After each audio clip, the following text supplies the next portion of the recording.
All right, real quick, let's go over the start stance and some in sprinting. First thing we want to talk about is his stance. So what I'm noticing with him is that he's got too much weight on his back leg in his start stance. He's got about 50% of his weight on his front foot, 50% of his weight on his back foot. We needed him to get 80% of his weight on his front foot. So that right foot right there, we need to get more weight on that deal.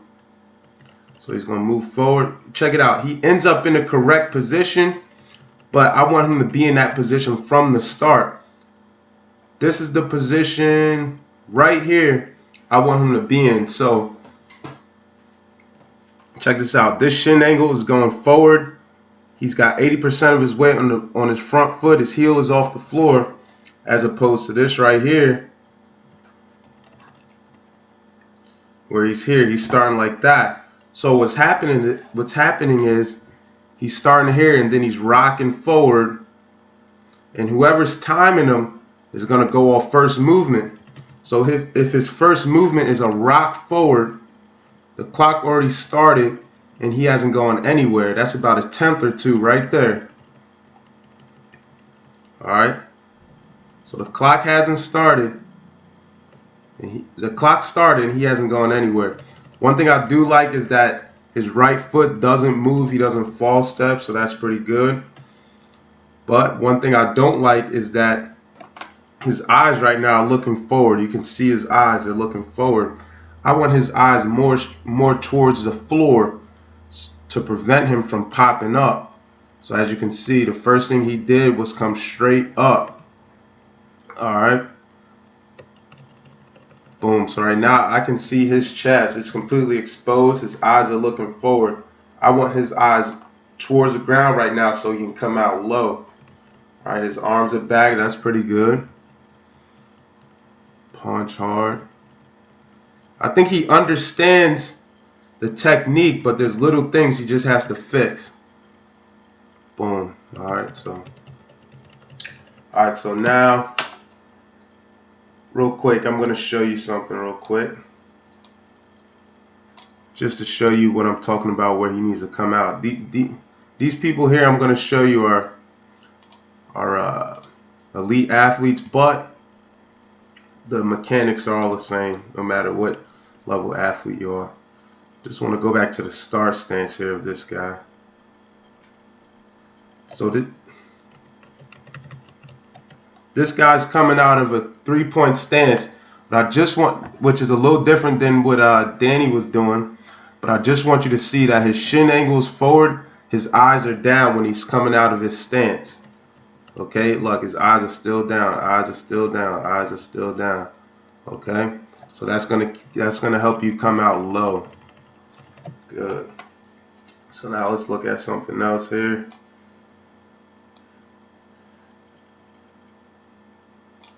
Now another thing I'm noticing with Dan is that he's striking flat-footed. Not the worst I've seen, but bang, look at his right leg right now, his right foot. That's flat. That's flat. That's flat, okay? So the only way that we can run fast is we need to be on the balls of our feet.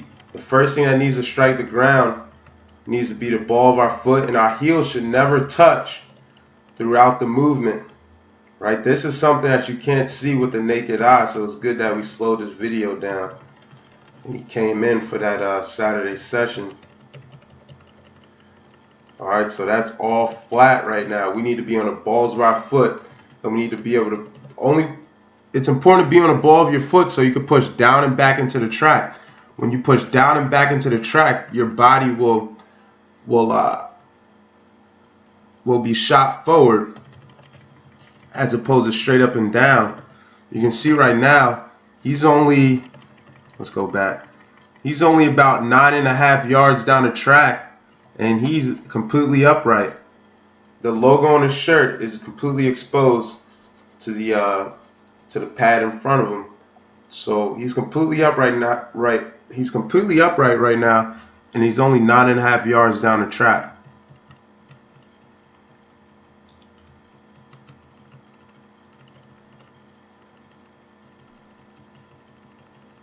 See that? So we need better body lean. I'm going to show you this deal here. And really, the only way to get good body lean is by being on the ball of your foot. So everything's connected. I'm going to show you a quick video right here. This is D. Gordon, one of the fastest guys in the MLB. Again, these are elite athletes, but the running mechanics are all the same. I just want you to see, his body angle when he's still on this base here. Watch how everything's forward. His shoulders are out in front of him, and he's leaning forward. He's doing what's called chasing his shoulders. Boom. Look at his body angle. Look at it. It's about a 45-degree angle. Everything's leaning forward. Bang. Look at the lean. His chest right now is pointed towards the floor. Look at the lean. And that comes from being on the balls of your feet. You notice that he's not breaking at the hip. A lot of times when we tell athletes that they need to get better lean, they break at the hip and they're almost running like with bent over at the waist. No, here he's on the balls of his feet, and that's what's helping him propel himself forward. And he's maintaining a nice forward lean, okay? So, alright, let's see. Anything else we can see? Here again, you can see, with this angle right here, you can see how early he pops up. And again, we talk about this all the time. He kind of runs up and down, up and down. Watch this. The camera's right in front of him. He's already exposed.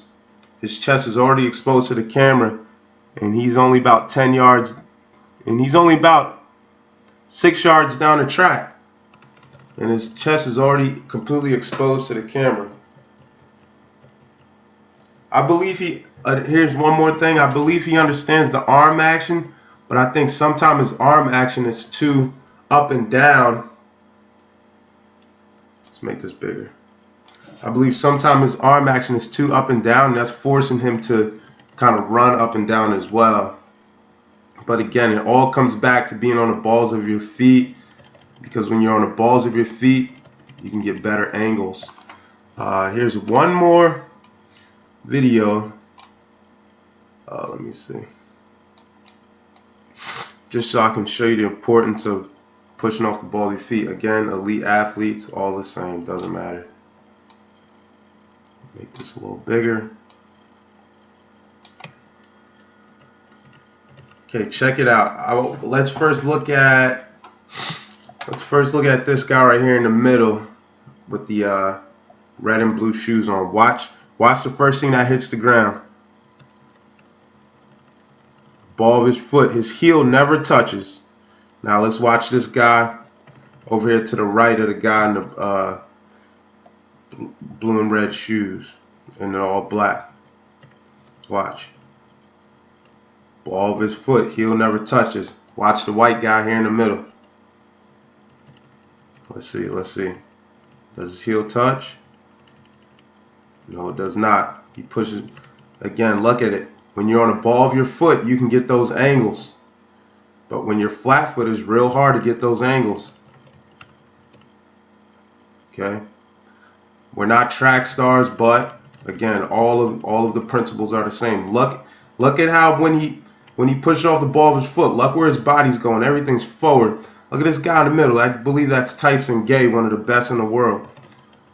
Look how his body goes forward because he's pushing off the ball of his foot.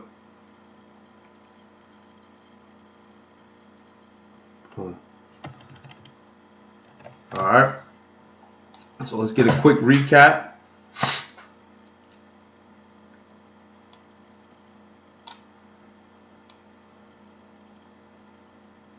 So first thing is, you want to have a better start stance.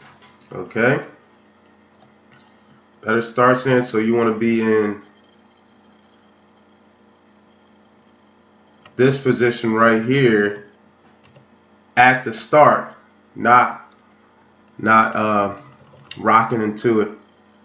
All right. Then we want to get on the balls of our feet. Right now, that's flat-footed. We want to get more on the balls of our feet. Next, we don't want to be upright when we're coming out of this deal. You're almost standing straight up and down. You want more lean. Another thing is, real quick, we try to get that first 5 and 4 steps. Okay, it's a little different when you're a younger athlete, but I believe that Danny has the ability to get that first 5 and 4 steps. Right now, he's a little bit less than 4 steps. Okay, so he's got.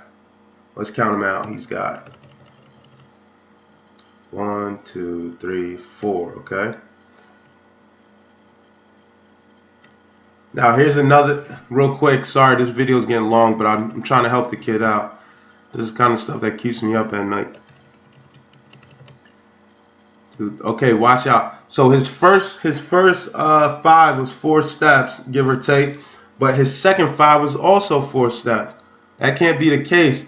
The amount of strides you take should decrease as you're going down a track. So again, that's telling me that he's running his momentum's too much up and down. Again, we need that lean and we need to push forward, not up and down. Real quick, let's look at this.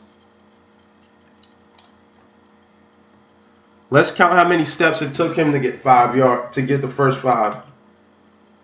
1, 2, 3, 4. Okay, now let's count how many steps it took him to get the second 5. 1, 2, 3. Okay, so notice he took the first 5 in 4 steps, and he took the second 5 in 3 steps.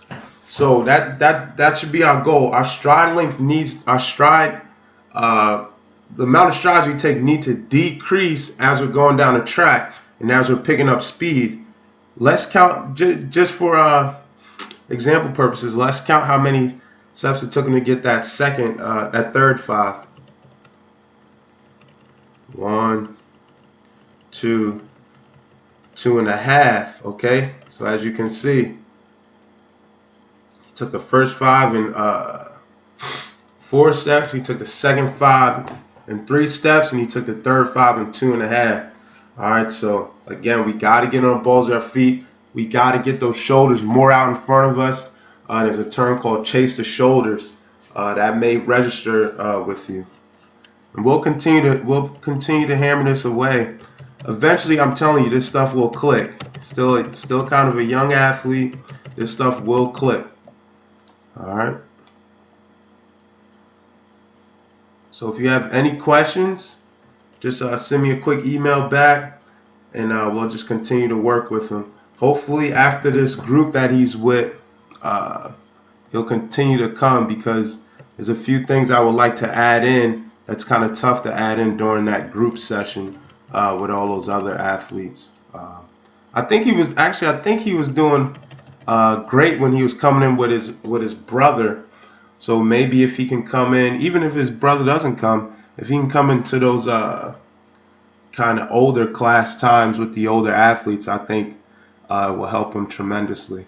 All right, thank you. And again, send me any questions or concerns you may have. Thank you.